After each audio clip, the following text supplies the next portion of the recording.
अगर आप सभी चाहते हैं कि हम नारायण पंजयार का ऑडियो वीडियो सबसे पहले आप तक पहुंचे, तो हमारे YouTube चैनल हम नारायण पंजयार को लाल बटन दबाकर चैनल को सब्सक्राइब करें और बगल में घंटी के निशान को अवश्य ही दबाएं। धन्यवाद। फूल बांधो, अगरबत्ती चढ़ाती हो, नित प्रतिदिन सांझ दिया तोरे दोनों के पूजा पाठ से हम केदली से बहुर के जन्म भूमि पोपी एबे।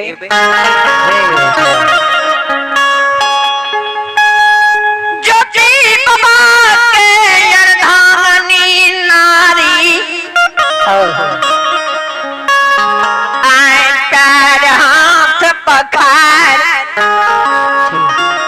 उड़ाय छमन क्या लइए अच्छी जल छीटल धर्मराज बाबा के गहबान घर में प्रवेश भा जाए। सरकार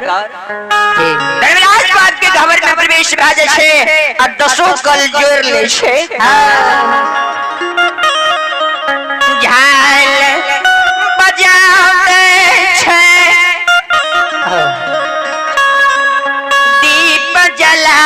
साँझ दै छे, आँचर लाके 10 कल जोड़ खार भा जाए। हे हो ठाकुर जी, हे कृष्ण बाबा, हे हो धर्मराज बाबा,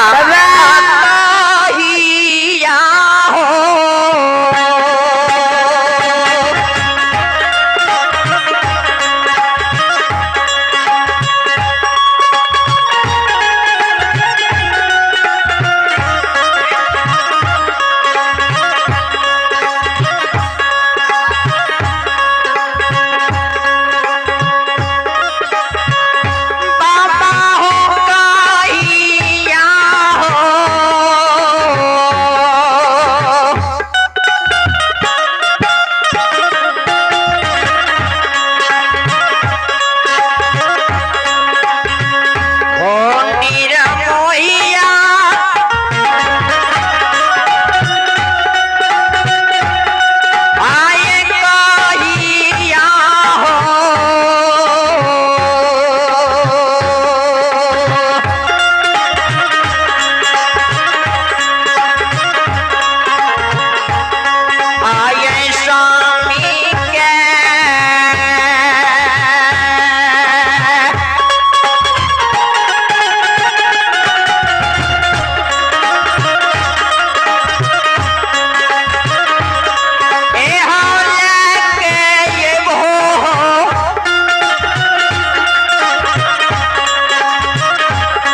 धर्मराज के कौल करार पूरा के हम चले आय हमर स्वामी पिया के 11 वर्ष 6 महीना बीत रहल छे काबर में साथ दादल के धर्मराज बात क्या करे पकड़ के दसु कल जोड़ के ठाड़ भागले ठाकुर जी कहिया हमर स्वामी के घुरा के ले देबो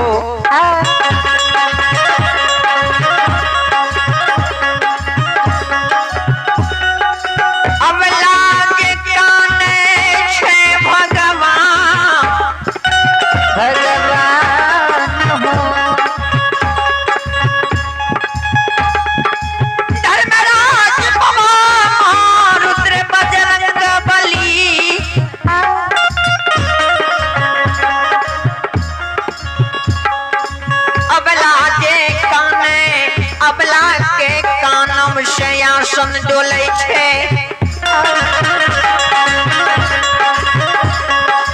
धर्मराज बाकी खबर में कानल अब आपके नैन सासु बह रहल छे 4000 काने छे ए हो चंडाल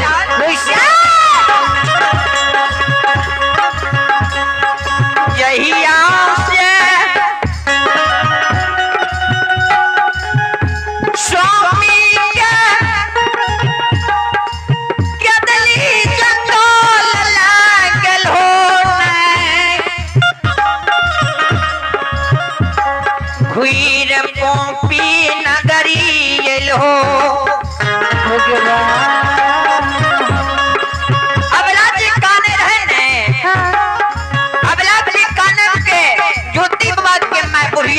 सुने छे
आइए भगवान दरबार में दीन बंधु कुमार गौ से भगवान दरबार में बड़ी श्रद्धा पूर्वक 21 रुपए की दान है।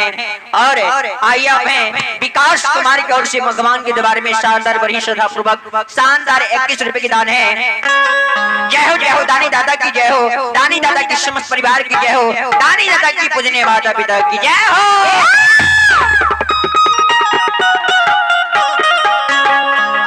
ज्योति बाबा के अर्धांगिनी नारी के नैन से बसोधारा आंसू बहावे रहे पुरिया मां जय जाग गलिए अथगनी के आस लाल लिखनिए अथगनी के आस लाग के अबला के नजदीक आवे छे